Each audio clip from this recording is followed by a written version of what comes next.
It's that time again, it's time to grab our tools and fix what's broken. Let's save money and do it ourselves. Let's save money and do it ourselves.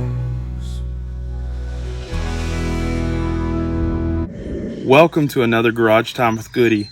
Please stay to the end of the video and you will see a visual presentation of what I'm describing to you in the video.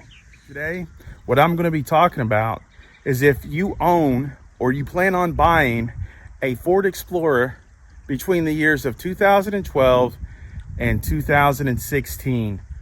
You see, these Ford Explorers come with a 3.5 liter engine, especially those. A common problem with those engines is the water pump going bad. So if you already own one and your engine is overheating, or you're about to purchase a used Ford Explorer within those years with a 3.5 liter engine, you're going to want to check this first. Test drive the Ford Explorer, go about 2 miles down the road, make sure that the coolant temperature is reading in the middle.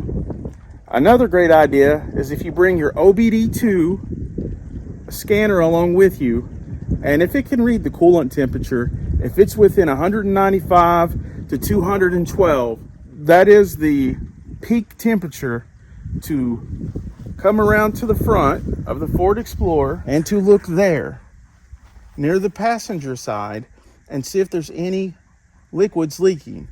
If you see coolant leaking on the passenger side, then more than likely that is coolant or antifreeze, whatever you want to call it. You want to get under there and you'll want to see if it's leaking close to the AC compressor. And if it's leaking from there, that means it's coming from a weep hole from the water pump. And that means you're going to need to replace the water pump. And for the first timers, and I get it, some of you all out there are pretty experienced and you could probably do it in 3 to 5 hours. But for the first time people and the do-it-yourselfers, it'll probably take a good 10 hours, because doing this involves taking everything, all the hoses, disconnecting all the hoses on the top of the engine, also disconnecting all of the electrical wiring harnesses, and then actually taking the side of the timing cover off of the side of the engine that is just held on by RTV sealant. And the water pump is actually, instead of being external and turned by a pulley, it is actually turned by a timing chain. Bad design, Ford. Bad design. Also, you want to check the oil and make sure that it hasn't been driven like this for a long time and no permanent damage has been done to the engine. And you can do this simply by checking the oil and making sure it's not milky or a different color than regular oil. Because over time, driving it like that with a bad water pump, the coolant will start leaking into the engine, or it could have overheated and either blow or warp the head gasket. And you don't want to do that, trust me. Even though it's a pain in the butt to get it all fixed, you want to go ahead and get that fixed. So again, that is the years 2012 to 2016 3.5 liter engine Ford Explorers.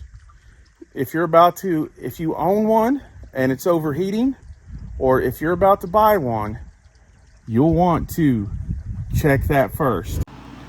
And here's a picture with everything taken apart. Another thing you're going to want to do is to get in your Ford Explorer, turn on the engine, leave it in park, rev it about 2 RPMs, and you get that gauge up until it's at least halfway, and the thermostat should open up.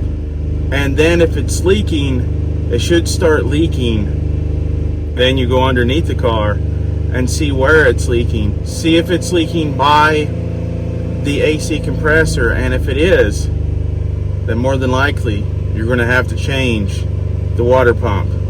And in these vehicles, it's quite a bit of work because the water pump is turned by timing chains. You're going to have to take the top of the engine apart along with the side to change the water pump. After the vehicle has been up to operating temperature, you can see where it's leaking from. This right here is the AC compressor. Look at this. This is the coolant that's leaking. Coming from up here, it's coming from the weep hole, leaks onto the AC compressor, and then leaks down to the ground. So it is going to need the water pump replaced.